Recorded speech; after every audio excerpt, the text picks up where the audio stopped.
हिमाचल प्रदेश शास्त्रीय संघ का एक प्रतिनिधि मंडल आज संस्कृत अकादमी के अध्यक्ष मस्तराम शर्मा की अध्यक्षता में ओक ओवर में मुख्यमंत्री से मिला। संघ ने हाल ही में शास्त्री की बैच वाइज भर्तियों में शिक्षा विभाग द्वारा एनसीईआरटी की शर्तों को लागू करने पर आपत्ति जाहिर की और भर्तियों को पुराने नियमों के अनुसार ही करने का सीएम से आग्रह किया, जिस पर सीएम ने विचार करने का आश्वासन दिया।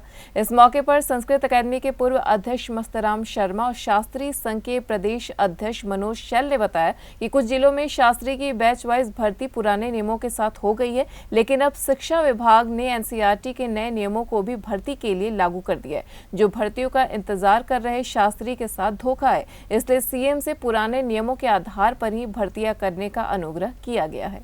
मुख्यमंत्री से मिले हैं आप, शास्त्रियों को लेकर कुछ डिमांड्स हैं, क्या डिमांड्स है और क्या आश्वासन मिला है, किस तरह की मुख्यमंत्री ने बात कही है आपसे? हिमाचल प्रदेश में कई वर्षों से हिमाचल संस्कृत परिषद जो कार्य कर रही है, उसके अध्यक्ष मेरे सामने डॉक्टर मनोज कुमार जी यहाँ ये भी साथी थे। तो इन सभी ने आग्रह किया कि माननीय मुख्यमंत्री से मिला जाए। अभी आप देखते हैं कि एक तुगलक फरमान जो है जारी कर दिया गया था, जिसमें जो है 11 तारीख को, जिसमें इन शास्त्रियों के लिए एक बंदिश लग गई थी कि आगे जो इंटरव्यू हो गए वो कहाँ जाएंगे, क्योंकि पुराने जितने भी शास्त्री है उनके लिए पुराने नियमों के आधार पर शास्त्रीय परीक्षा पास करना अनिवार्य था।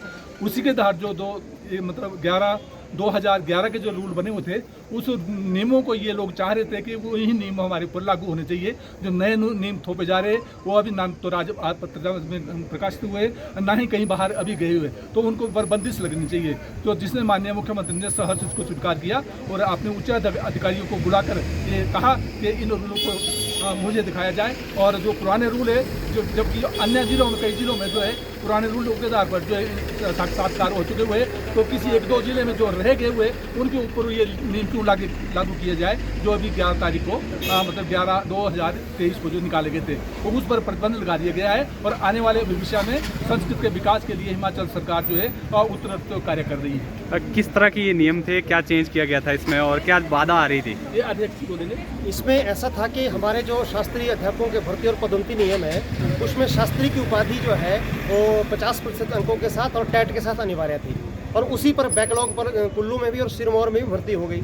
अब जो है 11 तारीख को ये फरमान आ गया कि रूल तो पुराने रहेंगे, लेकिन एनसीटी की जो गाइडलाइन है उसको साथ में अटैच कर दिया गया। तो हमें चाह रहे थे कि उसको अटैच ना किया जाए, क्योंकि कोई भी रूल बनते हैं तो बाकायदा कैबिनेट से अप्रूव होते हैं, राजपत्र में प्रकाशित होते हैं, उसकी एक कमेटी बनती है, कमेटी में जो सब्जेक्ट एक्सपर्ट है उनकी राय ली जाती है। इस प्रकार की कोई राय नहीं ली गई। इसलिए हमारे बहुत से ऐसे जो नौकरी की आस में थे शास्त्री बंधु, जिनकी उम्र 45 वर्ष हो गई है, वो बैच वाइज आधार पर अब प्रतीक्षा में थे कि उनकी नियुक्ति होगी, तो वो ठगे से महसूस कर रहे थे। इसलिए हमने कहा कि जैसे और जिलों में बैकलॉग भर्ती होगी, जनरल जो भर्ती हो रही है वैसे ही होनी चाहिए पुराने रूलों में, और नए रूल जो है आगे के लिए लगे, पीछे के लिए क्यों लगे।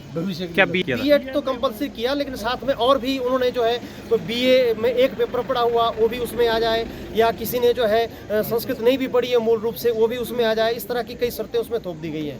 तो अब मुख्यमंत्री की तरह उन्होंने कहा कि मैं पूरी तरह से ये कैसे रूल चेंज हो गए इस पर मैं संज्ञान लूंगा, और पुराने नियमों से ही जब 2 जगह भर्ती हो गई, चाहे बैकलॉग से हुई है, तो जब 2 लोग भर्ती होगी तो वही पुराने नियमों से भर्ती बाकी भी होगी। आगे भविष्य में हम देखेंगे, इस पर विचार करेंगे।